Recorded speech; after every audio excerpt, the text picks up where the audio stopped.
Hello, everybody, and welcome to a new episode of Hooked on Sports here on Apple Podcast and Spotify, and wherever you get your podcasting streaming services. My name is John Flynn, and thank you so very much for listening or watching today's podcast, whether you're on Apple Podcast, Spotify, or YouTube. It is Friday, January 23rd, and we are all set to go for what is my favorite Sunday of the NFL calendar, Conference Championship Sunday in the National Football League. But by the end of the night, Sunday night, we will know the two teams that'll be playing against each other in the Super Bowl 2 weeks from Sunday in San Francisco. And it's going to be and I think you're going to have two outstanding games coming up on Championship Sunday, and I can't wait to tell you why I think it's fitting that it's the Patriots and the Broncos in the AFC Championship game, while it's the LA Rams and the Seattle Seahawks in the NFC Championship game. And I can't wait to get into both of those games, and illustrate the story of the AFC season and the NFC season, and how the two matchups tie into the story of the league this year. But since the last time we talked on Tuesday, one team made a head coaching hire, and that's where we're going to start today before we continue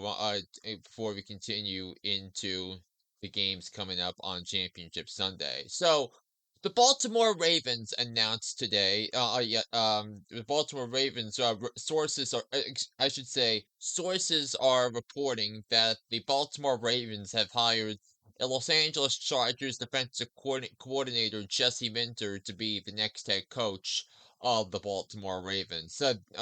Jesse Minters had spent 4 years with the Ravens as a defensive assistant under John Harbaugh, and then spent a year at Vanderbilt, and then under Jim Harbaugh with Michigan in 2022, 2023. Yeah, when Jim Harbaugh was initially suspended at the start of the 2023 season, Jesse Minter ran the team. Of course, if you remember, so at the end of the season, it was Sharon Moore that ran the team, but Jesse Minter won a championship with Michigan as the DC, and then went with Jim Harbaugh back to the NFL to coach the Chargers in 2024-25. Turned a defense that had given up 63 points to Aiden O'Connell and the Raiders in Week 15 of the 2023 season, into one of the most consistently performing units in the National Football League over the last couple of years, and now his reward for his successes in Michigan at the Chargers is to be John Harbaugh's successor with the Baltimore Ravens. And I think all with all the circumstances with Baltimore, no, I think this was the perfect hire for Steve Biscotti, DaCosta, and the Baltimore Ravens, because I think the last year, I think the Ravens lost kind of their edge and really didn't play with any sort of identity, so that they've been so decimated with injuries.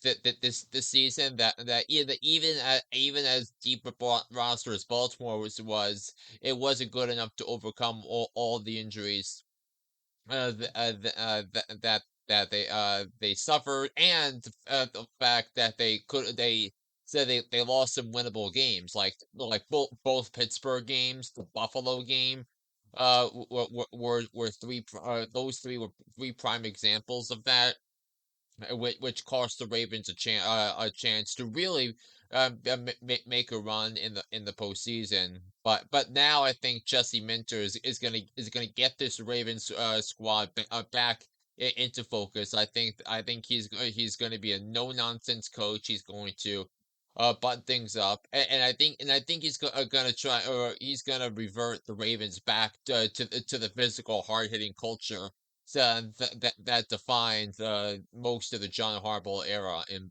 Baltimore. So I think you kind of have to think that that he's going to be a sensational hire there.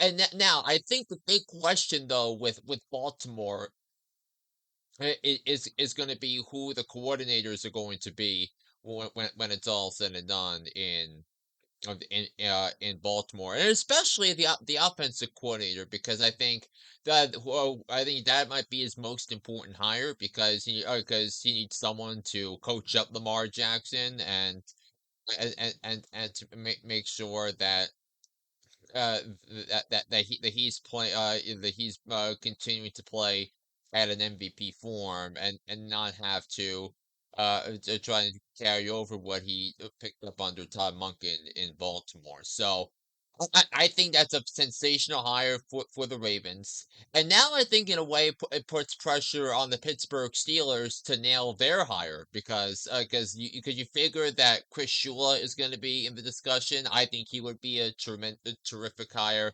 I think Mike McCarthy would be a solid hire as well. I think in that case that could allow the Steelers to kick the quarterback question to the curb for another year, to have one more year with Aaron Rodgers, probably. If I think I think that's how it's going to be.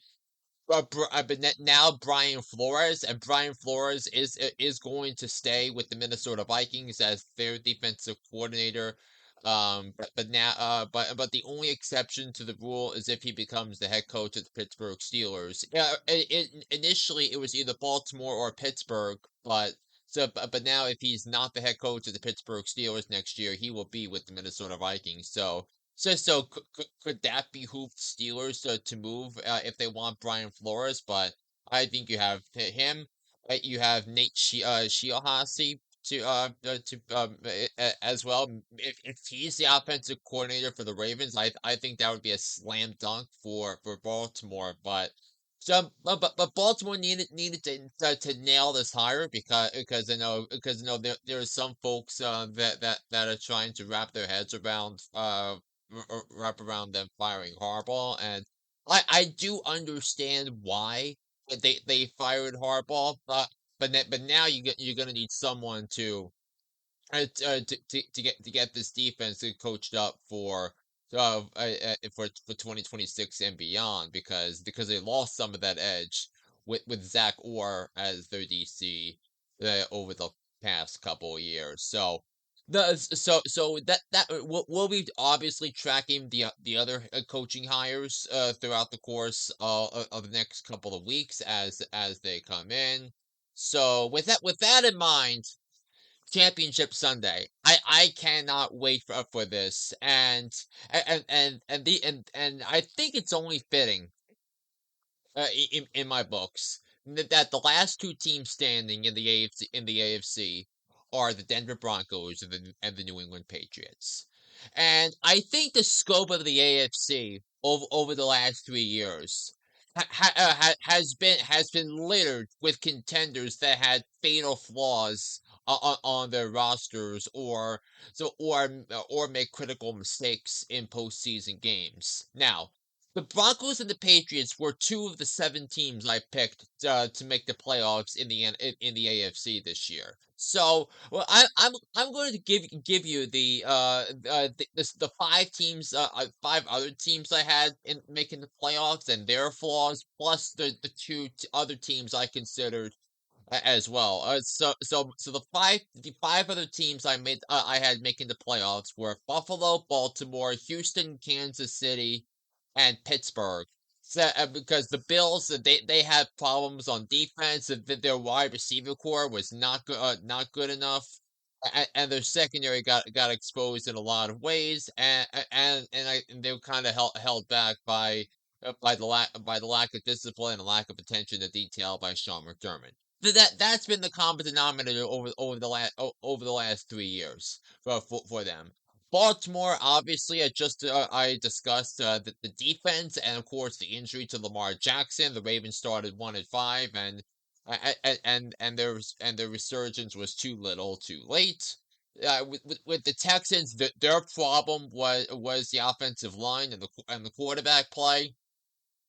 that it didn't help with the injuries to skill players for the Texans, especially with Nico Collins and with the with Schultz going down, Marks going down. It didn't help matters with that other but Stroud played poorly, really poorly, and he played the Texans out of the championship game. Kansas City, they didn't have any juice on the offense. Their offensive line was weaker. The wide receivers were much weaker. The defensive line didn't wasn't strong enough either. And then the Steelers, their defense was so inconsistent all year. So that they only could get the number 4 seed despite the defense and the amount of talent on that they had on defense that they kind of wasted. The Chargers, I did not have making the playoffs. The line play was bad, and I didn't trust the receivers at all, nor did I trust Greg Roman to make proper adjustments. And the Bengals, obviously didn't help that Joe Burrow was hurt for a good portion of the season, and the defense was simply dreadful. So now it leaves the Patriots and the Broncos. The Patriots and the Broncos have been the two most consistent teams in the AFC. They've been the ones that have kept the ball out of harm's way, and they've been the ones playing consistent high level defense. Especially with the Patriots, especially in the second half of the season, and the Broncos for a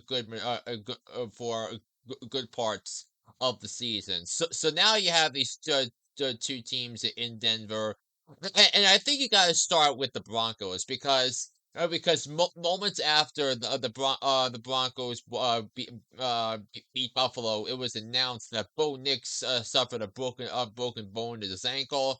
So that means Jared Stidham is going to be the starter for the Broncos in the AFC Championship game on Sunday. So, and I think we got to look at this from things other than the Broncos, other than the quarterback itself.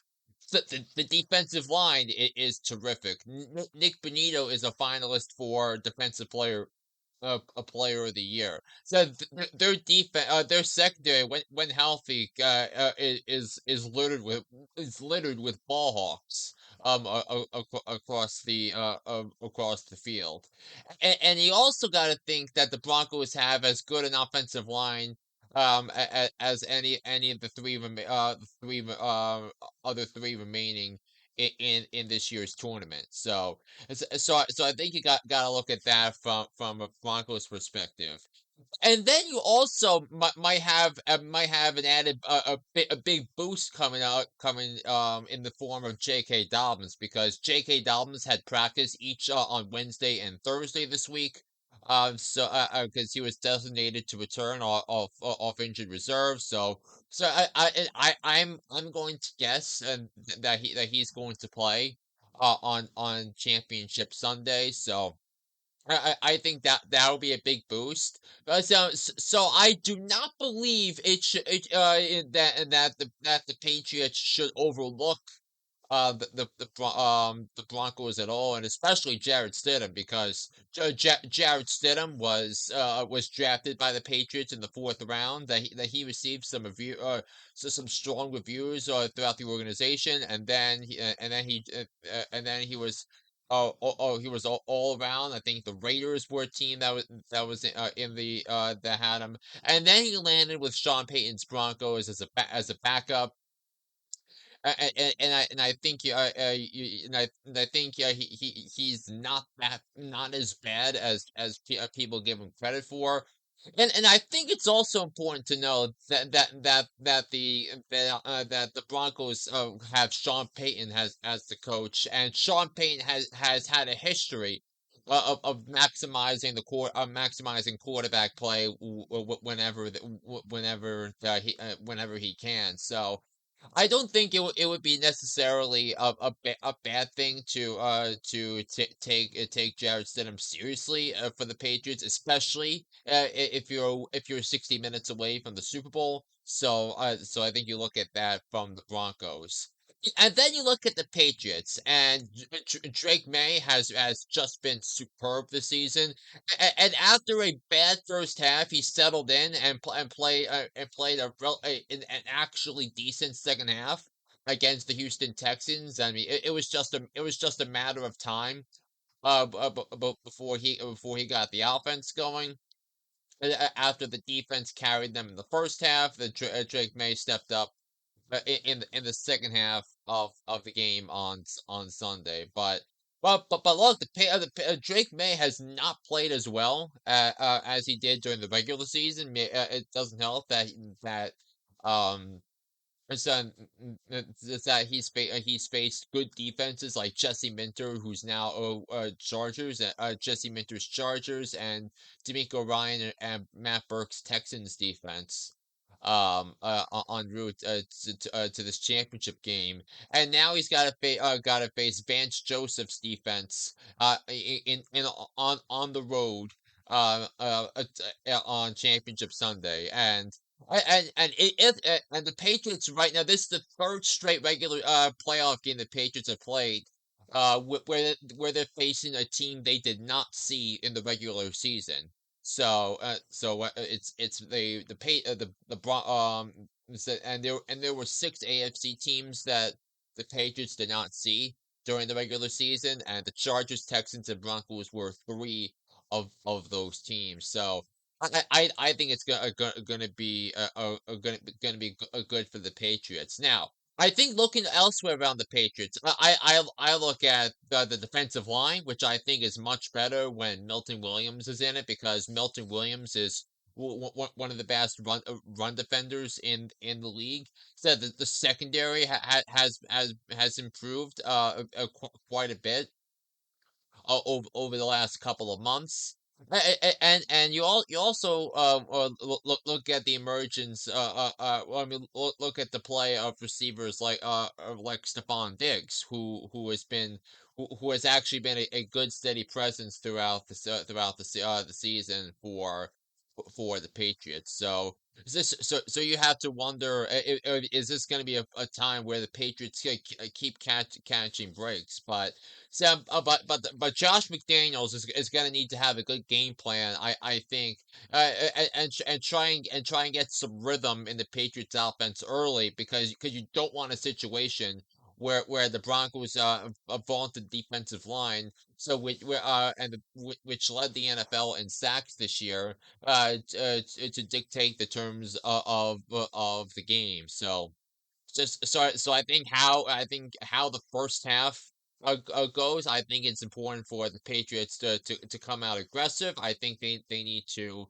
um as they need some quick action from Drake May. And I think that's how I think the Patriots will start to get success there. So I can't wait for the Patriots and the Broncos on Championship Sunday. Now, I think the story of the NFC this season, I think really started to settle in mid-season when the Rams and the Seahawks emerged as the two best teams in the NFC. Now, you can and really how good the NFC West has been this season. Now, can we look at the strength of schedule for the two teams going into the season? Sure, they drew the NFC South this season. They wound up having a division winner under 500. They drew the AFC South, and I believe the Niners and the Seahawks both played the Colts after the Daniel Jones injury in Indianapolis, but and the Seahawks and the Rams drew a Jaguars team that was not playing their best at the time they were playing. So you had that, then you had the Titans, who wound up getting a who wound up being bad this year.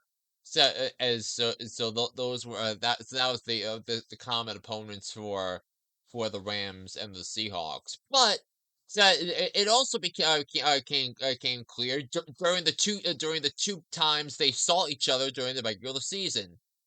Week 11 in LA, and week 18, week 15, that Thursday night thriller. No, week 16 thriller in Seattle on Thursday night. So and you saw two completely different styles of games from the two teams. Because the first one was 21-19 LA, the other was 38-37 in an instant OT classic.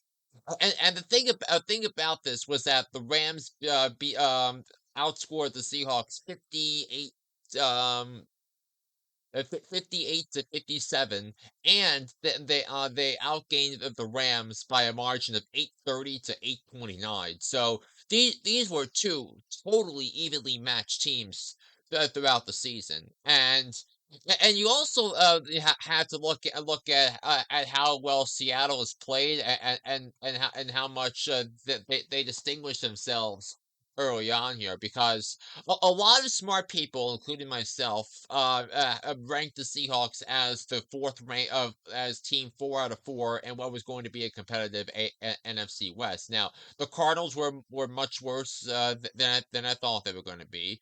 The Seahawks totally outkicked everyone's expectations, and the Rams built their roster, built much of their roster through defensively through the draft, and finding gems on defense in the draft, and then getting Matthew Stafford in a trade 5 years ago now, and then of course acquiring the services of Devontae Adams through free agency with that as well. So I think it's going to be great. You have there are several outstanding matchups that I'll be looking at for the NFC Championship game. Number one is, I think, Puka Nakua against Devon Witherspoon. I would argue the best or second best receiver in the game versus arguably the best corner in the game this past season, because both are sensational players. So both of them play at such a high level, and I think you're gonna have it's that's gonna be maybe the premier matchup.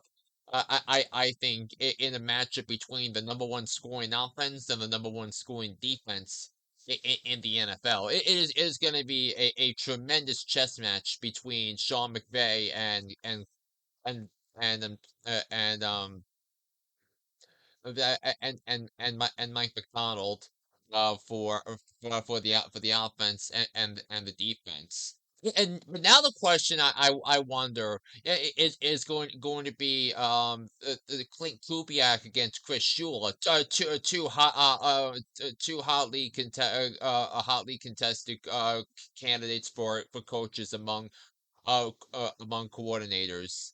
Um, and I think that their talents and their game plans are gonna give us a clue as to how they could be as head coaches. But that's a conversation for a little bit later. But the Seahawks, I think have as good a roster as any in the NFL, and I think one of the lessons we're going to wind up learning, at the end of the season is, yes, the draft still does matter, because if you look at the Chiefs teams that went back to back, when you look at the Eagles last year, oh, the bulk of their rosters were built through the previous 3 or 4 drafts. So, and if you look at Seattle's, it's kind of a similar thing. Although only one starter on their defense, what was a draft pick this past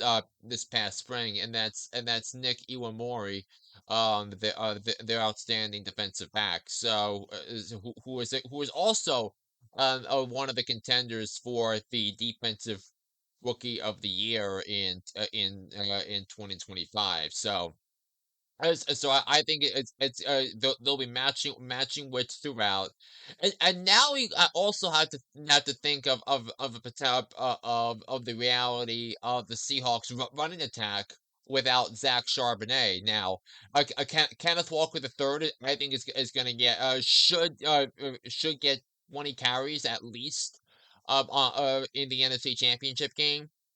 Now I think it's going to be going to be dependent on other guys on the roster to step up for the Seattle Seahawks, and I think the run blocking is going to be is going to be such an important factor, important factor in this, because then that could help with pass protection and potential play action that Clint Kubiak might want to call. Um, so might want might want to call in this one. So, George Holani, but is currently the backup running back right now, and I think there's a chance that he's going to play on Championship Sunday. So, we're gonna see about that, and you gotta think of that as well. So you have that, and then you also gotta look into the genius of Sean McVay, and Sean McVay is a tremendous head coach. I think, yeah, he's one of the best out there. And I do, but I do, I can't not think of the grades I would give the Rams' performances over, or really over the last five or so weeks, because special teams doomed them in Seattle. I think I think they played a C- game in Atlanta. So the game against Arizona, where they needed to lock up the 5 seed, I thought that was a B- game, and then they barely beat Carolina. And I would give them a D+ grade for Carolina, and I give them a B minus. They played a B- C+ game in Chicago, and I kind of want to see if they play one of the best games of the season coming up in the NFC Championship game in Seattle, because Seattle's much different from Chicago. They're much different from Carolina. I thought if you watch the game more closely, um, in Chicago, I thought that Ben Johnson's reckless aggressiveness cost the Bears the game. Not, I mean, it was an overtime game, and that's why Caleb Williams had to have those heroics in the last minute of the game, just to force overtime. But I thought some over aggressive decision making by Ben Johnson cost the Bears a game that the Bears honestly should have won, but they didn't. But now you got the Rams in Seattle. It is the weather should not be that much of a factor in Seattle as it's going to be for the vast majority of the country on Sunday, where they're dealing with the big time winter weather event, and Denver and Seattle are going to miss that, and it's a good thing for those sides that they are.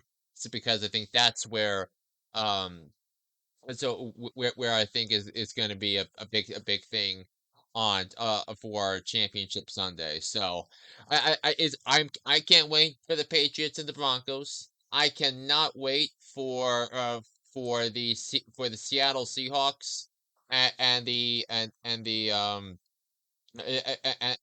Los Angeles Rams coming up on Championship Sunday. So I think it's no. I think you have to look at these games, and now you got to think it's time for me to unveil my picks for the conference championship games coming up on Sunday. So For the season, I am 133, 148, and 1 on the season against the spread. And straight up, I'm 176, 105, and 1 on the season there. I went 1 and 3 last week. And the one pick against the spread I don't regret. Where I do regret is switching from Seattle to San Francisco with the points. I picked Seattle to win, but that's the one I regret. I'm picking the winners and losers. I mean, I don't regret any of my divisional picks because the three toss-up games that I mentioned last week, they could have gone either way.